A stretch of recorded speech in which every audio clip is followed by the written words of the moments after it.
الحمد لله وكفى وسلام على عباده الذين اصطفى أما بعد فأعوذ بالله من الشيطان الرجيم بسم الله الرحمن الرحيم وما أرسلناك إلا رحمة للعالمين صدق الله العظيم.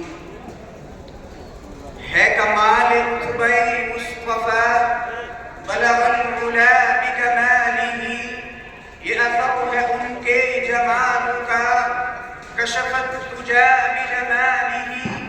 کسی ایک ادا کی وہ بات کیا حسنت جمیع خصالہ، وہ رب کا جس نے بتا دیا صلو علیہ وآلہ. حضرات، اساتذہ اکرام اور جامعہ ہذا کے اندلیبوں، جو ہستی آج میرا موضوع صحب ہے، شمستان کائنات کا کوئی پھول نہیں بلکہ گلدستہ کائنات ہے، جس میں بو اخلاق کریمہ کے پھول بوندے گئے ہیں، اور ہر پھول اپنی رعنائی و زیبائی میں پھول سرسبز ہیں. الغرض گلہائے رنگ رنگ سے ہے زینت چمن، گلہائے رنگ رنگ سے ہے زینت چمن، ادھو اس جہاں کو ہے زیب اختلاف سے. حضرات گرامی، میں سب سے پہلے آپ حضرات سے یہ عرض کروں گا کہ اس ذات اقدس پر درود پاک کا نذرانہ پیش کرے.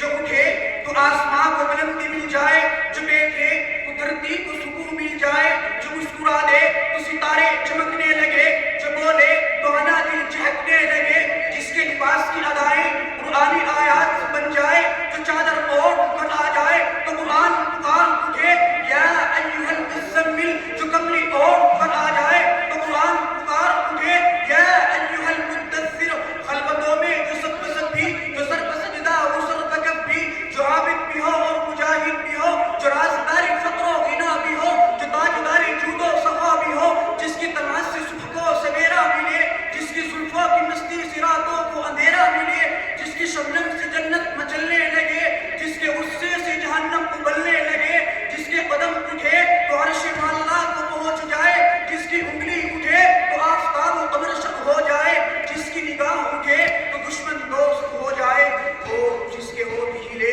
تو وحی کے پھول چڑھنے لگے. حضرات گرامی، تاریخ کے پڑھنے والوں نے پڑھا ہوگا، نئی اور پرانی داستانوں کے سننے والوں نے سنا ہوگا کہ سابق اور مقدم سپہ سالار، سابق اور مقدم فرما رواں ایسے ہوتے تھے جو عید کا جواب پتھر سے دیتے تھے. مگر اے تاریخ، تجھے تیری صداقت کی قسم، اے انقلاب لورا، تجھے تیرے انصاف کا واسطہ، بتا ان فرما رواں میں کوئی ایسا فرما رواں بھی گزرا ہے جس نے پتھر برسانے والوں کو پھول پیش کیے ہوں، جس نے گالیاں دینے والوں کو دعائیں دی ہوں. اے تاریخ، تو خاموش کیوں ہے؟ اے انقلاب لورا، تو جواب کیوں نہیں دیتا؟ اے گردش زمانہ، تو چپ کیوں ہے؟ ہاں ہاں، تیرا خاموش رہنا تیری صداقت کی دلیل ہے، اس لیے کہ ان فرما رواں میں کوئی ایسا گزرا ہی نہیں. نئی بجلی کہاں ان بادلوں کی جیب و دامہ میں، نئی بجلی کہاں ان بادلوں کی جیب و دامہ میں، پرانی بجلیوں سے بھی ہے جن کی آستی خالی. اگر ایسے رحیم و کریم کی تلاش ہے تو آؤ سرزمین حجاز کی وہ مقدس تاریخ اٹھا کر دیکھو جو آج سے 1400 سال پہلے لکھی گئی تھی. وہاں تمہیں ملے گا تاجدار بطحا سرکار دو عالم صلی اللہ علیہ وسلم.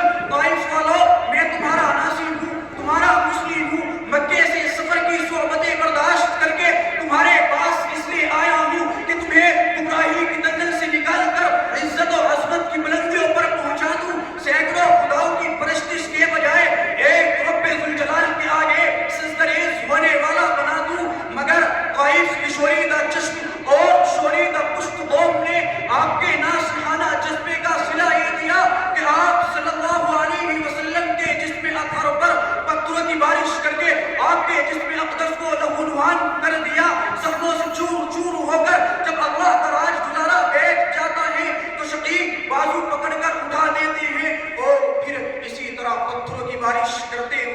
شہر کے باہر لا کر چھوڑ دیتے ہیں۔ وہ ابر لطیف جس کے سائے کو گلشن ترستے تھے، وہ ابر لطیف جس کے سائے کو گلشن ترستے تھے، یہاں طائف میں اس کے جسم پر پتھر برستے تھے۔ مگر اے تاریخ سن، اے ظلم و ستم کی داستانوں سے ابلنے والوں، متوجہ ہو جاؤ کہ فرشتوں کی بات سن کر رحمت للعالمین کیا فرماتی ہیں۔ وہ آبائے نامدار جس کو بدلہ لینے کی تمام قوتیں حاصل تھی، جو اینٹ کا جواب پتھر سے دے سکتا تھا، وہ فرشتوں کی بات سن کر ارشاد فرماتا ہے کہ میں اس عالم میں رحمت للعالمین بن کر آیا ہوں، زحمت للعالمین بن کر نہیں آیا۔ میں ان کے حق میں کیوں قہر الہی کی دعا مانگوں، میں ان کے حق میں کیوں قہر الہی کی دعا مانگوں، بشر ہے بے خبر ہے کیوں تباہی کی دعا مانگوں۔ میں اپنی تقریر کو یہیں ختم کرنا چاہتا ہوں۔ وما علینا